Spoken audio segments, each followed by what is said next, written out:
Been watching a lot of stuff online here lately. Not online, I'm sorry. On TV here lately that get me to thinking about stuff.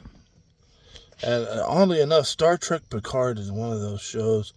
You got to think about Admiral Picard. He's near 100 years old at this point, and he's forced many times over to look back on his life. And I keep thinking, what is my life going to look like when I look back on it 30, 40 years from now? And, I wanted to grow old with my wife. And that was my goal. I didn't know we had different goals. I thought that was our goal. Raise our kids, enjoy our lives, grow old together, and look back on it with satisfaction. Thought I was going to be able to look back on my life and see all the years where I got to see my children prosper and grow and succeed in ways that I never could. I mean, I'm sorry, my kids have potential just far beyond mine. It's absolutely amazing. It's like watching 4 little bits of sunlight becoming their own solar systems. I mean, they're absolutely amazing. My kids are intelligent. They're fairly wise. They're able to look at the mistakes that other people make and say, that's probably a bad idea for me because it was a bad idea from them. It's just...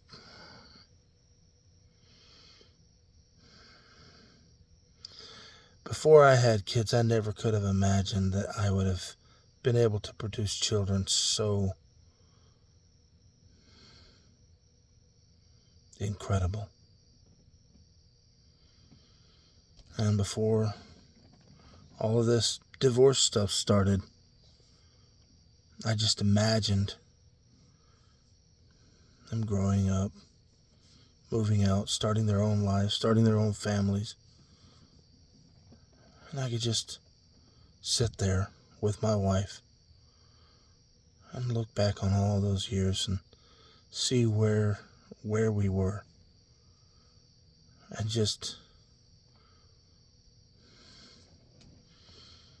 bask in our accomplishment. To see our children become the incredible people I believe they will. They really already are. Now here I am. I don't get to see my kids. No longer have my wife.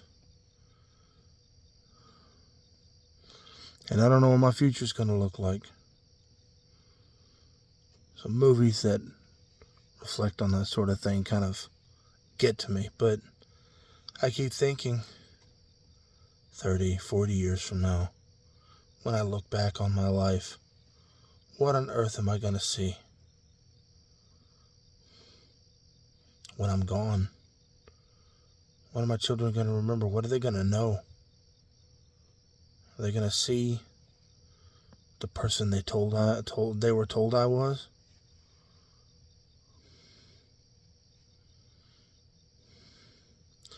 Or are they going to see the person that I tried to be? I'm not perfect. I mess up a lot.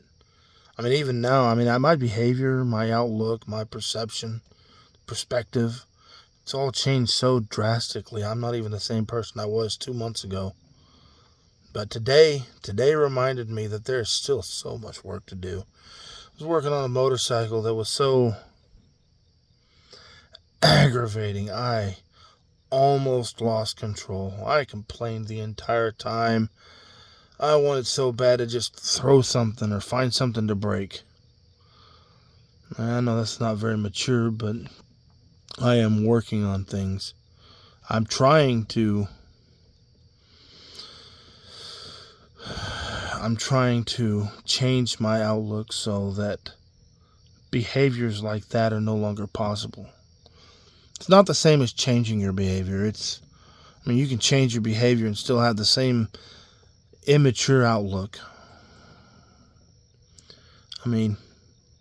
I desperately want to look at things as opportunities and forms of protection, maybe even tests. I don't know. I want to look at things as this is just another step in my walk, instead of this is a hindrance or this is an annoyance or I'm gonna have to pay a price because this is happening. Now, I know a lot of those outlooks are from the borderline personality disorder. That's something, whenever I was diagnosed with borderline personality disorder, it actually bothered me deeply.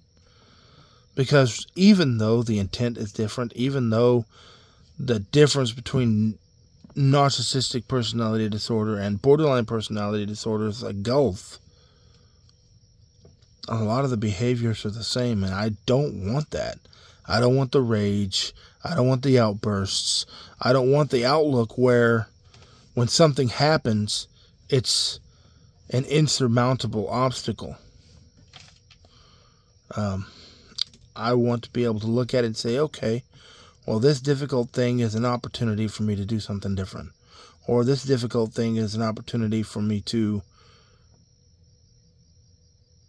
behave different. There are 1,000 different ways to look at that. But I lost control instead. Or almost did. I made sure that I didn't do the same stupid behaviors as the past. But I still complained. I still got angry. And anger in itself isn't wrong, but why did I get angry? How did I direct that anger? How did I want to direct that anger? Those are the problems. There's nothing wrong with getting angry. Just don't do stupid things. That's actually, the Bible says that.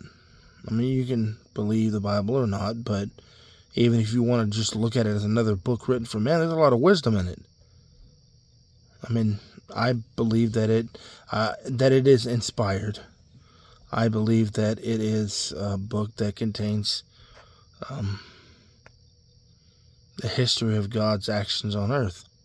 And even some future things that haven't happened yet, but look at things however you want. That's fine. You don't have to believe what I believe. I tell you what I believe and you make your decision. But anyway, it does say, be angry and sin not. That means exactly what I said. There's nothing wrong with being angry. Just don't do anything stupid. So, and I really do believe that the reason for a behavior is as important as the action.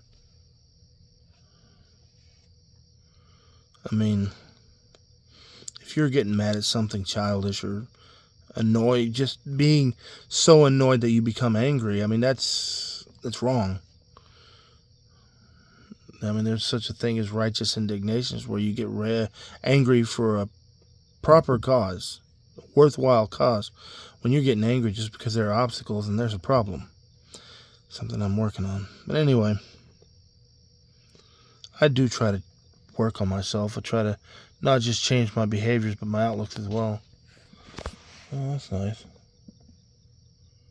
It's a tick. This time of year in Texas is sometimes a problem. This camper here that I live in doesn't really offer a whole lot of protection from outside elements. It isn't usually a problem, but ticks are a problem. They can be a problem. It's not very likely that it'll happen, but Lyme disease exists, and it's spread through ticks. I don't know if it's exclusively ticks, but I know ticks spread them. But anyway, once I'm gone, what will my children think of me? How will they look back on my life? What opinion will they form? That matters. You can think of that as sort of the measuring stick for what kind of parent you were. It's not about feeding your ego. It shouldn't be about feeding your ego. It should be about knowing where you were, what you did, how you did it. The reason why sometimes doesn't matter. I mean, when you do something that can be hurtful, the reason why does sometimes matter. But whenever you're looking back on the behavior, sometimes the reason doesn't matter. Because hurting people is still hurting people. And the reason only really matters when it comes to, well, I mean, in point of fact, laying blame. Which unfortunately is sometimes a necessity. Sometimes you need to lay blame. And the reason why sometimes you need to lay blame is so the problem can be fixed. It's not about abdicating responsibility. It's not about avoiding. It's not about making sure somebody is punished. It's about finding the problem and fixing it. And very rarely is the problem actually the person. I don't know why I'm yawning so much. But very rarely the problem the person. That was something that I tried to explain to my wife during the arguments that we had. I mean, we had a lot of them. Was in our arguments, it seemed more that we were fighting each other instead of trying to find the problem.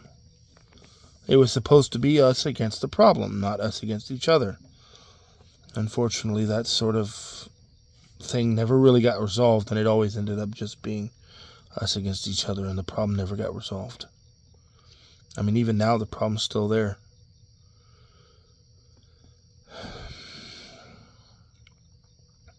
I made a lot of stupid decisions in my past, especially in my teens. And if any parents are watching this, I'm sure there'll be some, you need to talk to your kids. I mean, they're probably going to let it go through one ear and out the other, but you never know, it might stick with them. Go talk with your kids. Help them understand that sometimes the bad decisions we make when we're still learning how to be human beings can haunt us for the rest of our lives.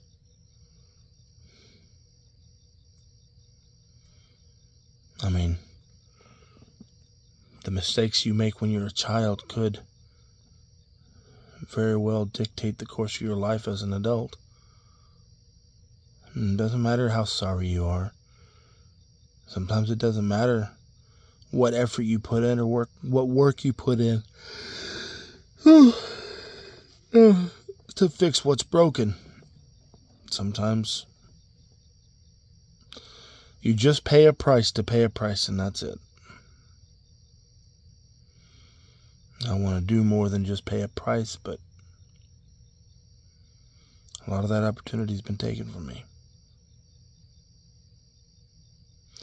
I hope my children can look back on my life. I mean, even up to this point, look back on my life and say, okay, he was hurting. He did some stupid stuff, but he did love us. And the best we can do is look at what he did do that was wrong and not do it. And that's what we're supposed to be teaching our kids. It's not about being perfect. It's about learning to be better than we were yesterday. And about making sure that tomorrow we're better than we are today. If you have any other goal with your children, then you're a fool. And all you're going to do is hurt them. You got to look at what you're doing wrong. Look at what they might do that could be wrong. I mean, if you don't want your kids doing what you're doing, you shouldn't be doing it. So look forward to tomorrow through your kids' eyes and just do better.